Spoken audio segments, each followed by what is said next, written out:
Welcome to RHI's Sociable City Interviews, where we meet with global thought leaders on nightlife and the social economy. Today we are honored to be with Michael Paul, Manager of Nightlife and Culture for the Mayor's Office of Film, Entertainment, and Nightlife with the City of Atlanta, Georgia. Hey, Michael, great to have you join me today. I really appreciate you taking the time, especially now that you have this new position. You're quite busy. Yes, thank you, Jim. Thank you for the opportunity. I want to just get a little bit more of your background. Tell me a little bit about your evolution to, how you got into doing this position.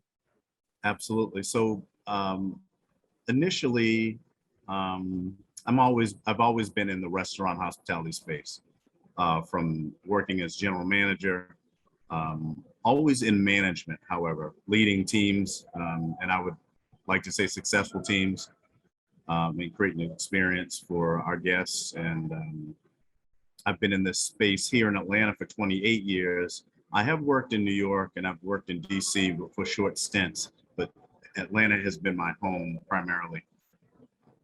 I worked as a consultant, doing startup and turnaround for a lot of different restaurants, as well as opening lounges, bars, and work nightclubs. So I've done the gamut, from fine dining all the way to the nightclub piece.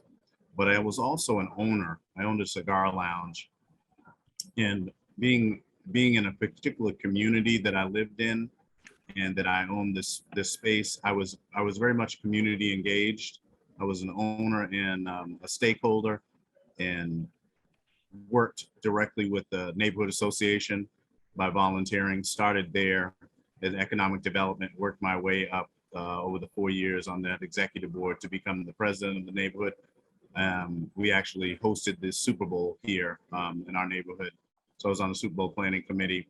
I worked a lot with the city council being in that role. I was also in the NPU, the neighborhood planning unit, which was an executive board position. So, we're broken up in neighborhood planning units. So I worked a lot again with just the regulatory authorities and things of that nature. And I had an idea some years ago around creating some sort of committee or task force to identify the impact that we're actually having in terms of the nightlife ecosystem. Just really looking at some of the ways that we can improve and close some of the gaps that that are there between businesses, neighborhoods, and the regulatory authorities. So having done that, I worked on some legislation that was introduced. I was co-authored the legislation, and it was introduced by Michael Julian Bond in February of 2020. It was passed, but with COVID, the shutdown happened the next month. And certainly our industry was impacted negatively by COVID, particularly restaurant hospitality. But Atlanta flourished during this time because we were never closed. We had people coming from all over the country here. So some of the pinch points around nightlife became very evident. And that following year, 2021, we were in an election cycle. And it became a hotly contested topic around nightlife and the impact that it had. So I sat around and I did some forums, community forums, and invited candidates in and challenged them to make a commitment to this industry within the first 100 days. Mayor Andre Dickens was able to do that in 60 days. He's moving at a great clip. His energy is infectious. And I guess I had burdened him with all these things on my mind for so long that he said, well, I'm going to give you an opportunity to prove it. Well, that's how it all came about. Now, this position was created through the legislation, or did the legislation, what was the legislation that was introduced and passed? The legislation, the legislation, Jim, was actually the formation of a task force to identify the need for this particular position. Mm-hmm. But they fast tracked it. And I'm a process guy. So I'm like, when the job was offered, I said, well, we haven't done this work. So I guess I have a lot of work to do. We've got some great people that we can access, great resources that we can, such as yourself, that I've been able to, and I've been afforded the opportunity to be in touch with. So we're building out the office currently.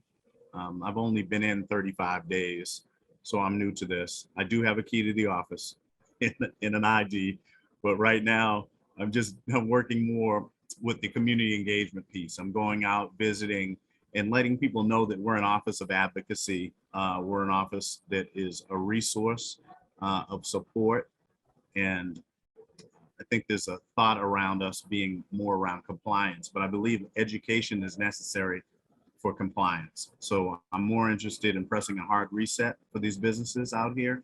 And as I mentioned earlier, closing the gaps between the regulatory authorities, the neighborhoods, and the businesses.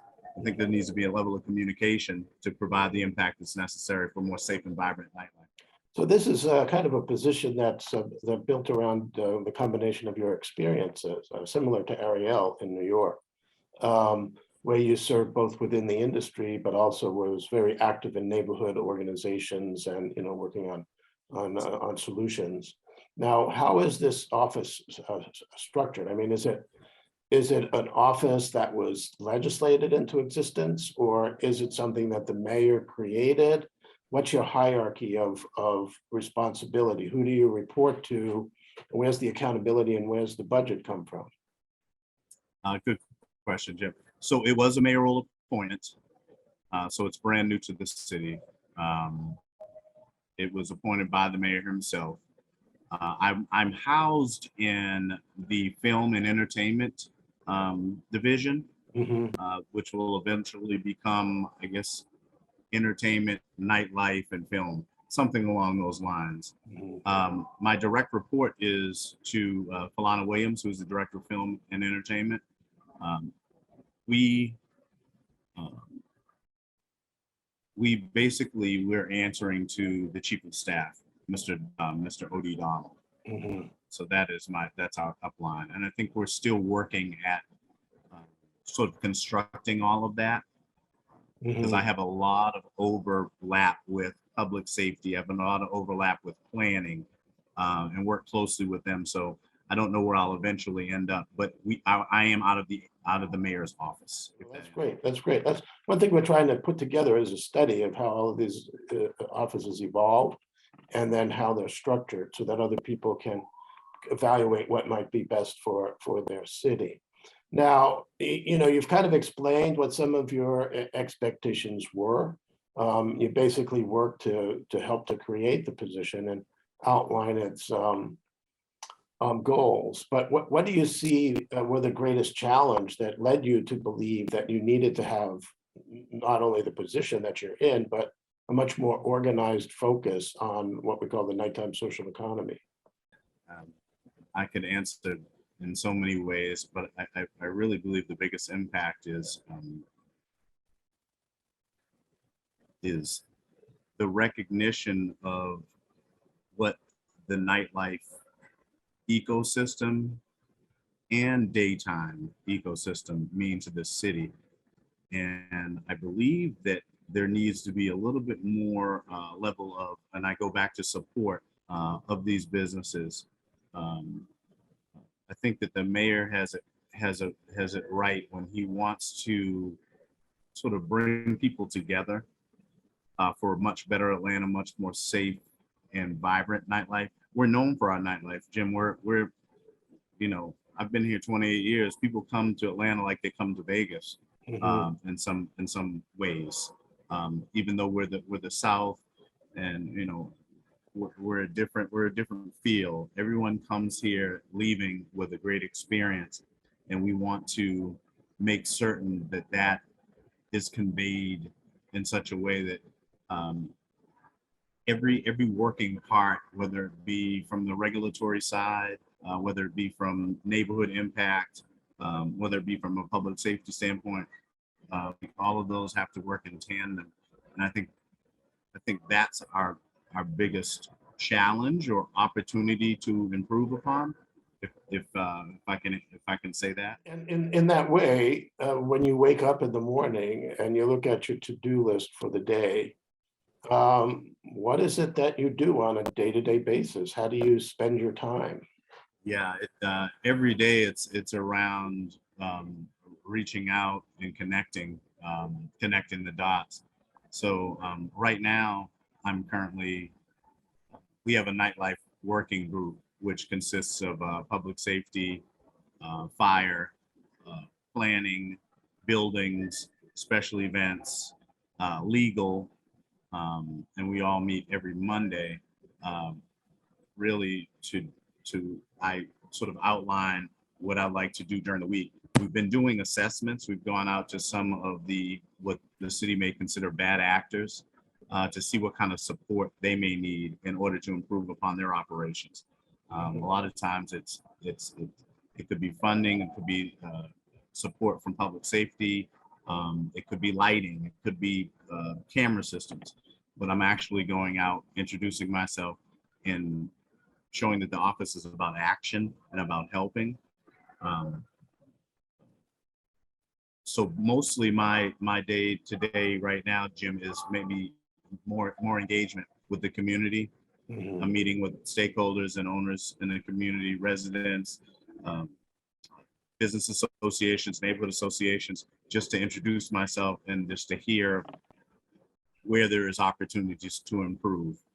And again, sort of closing those gaps that have been sort of in place, particularly coming from private industry into more government.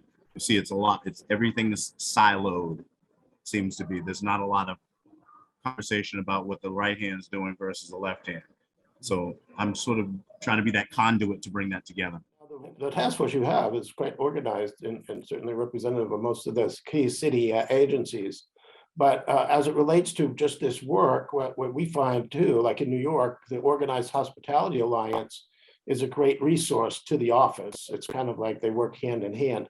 How well organized are the hospitality and nightlife businesses in Atlanta? Is there some go-to person that you can interact with that would be the liaison to a large percentage of the venues? I would say with Karen Bremer with the Georgia Restaurant Association, she's the most organized and impactful organization right now, but there needs to be more. And I want to help create that.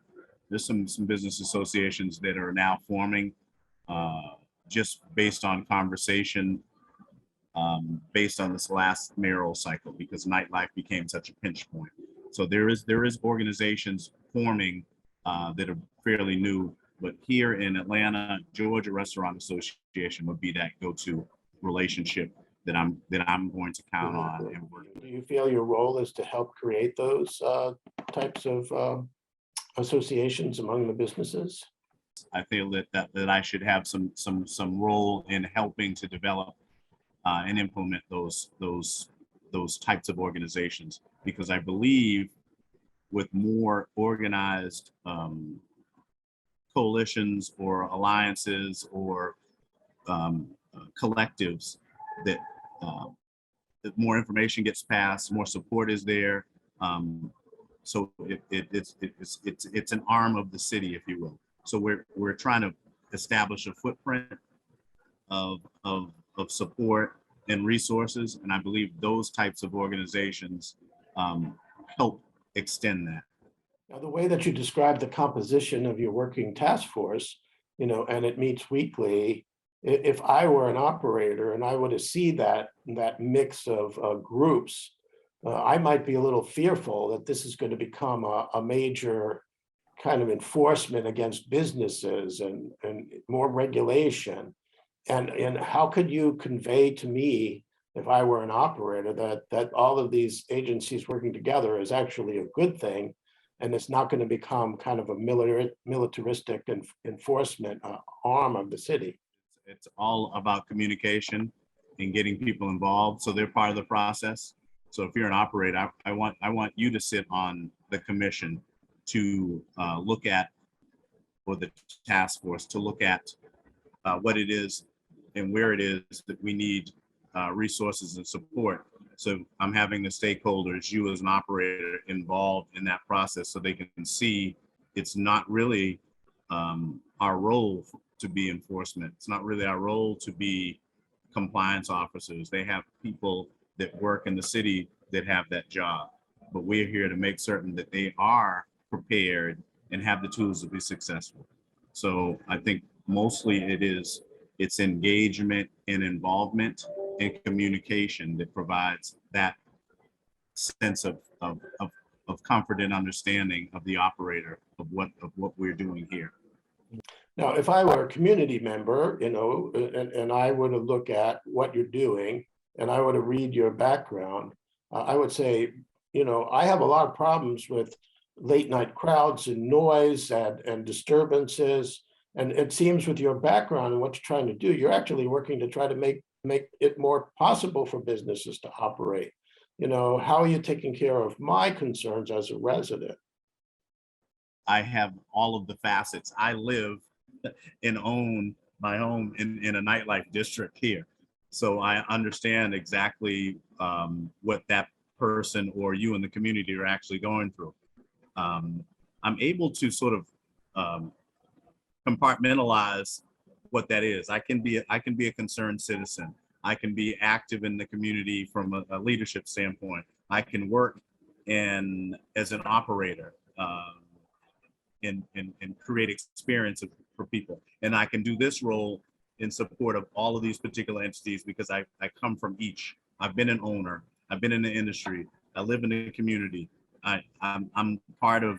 I've been a part of making recommendations around the safety and support of our communities.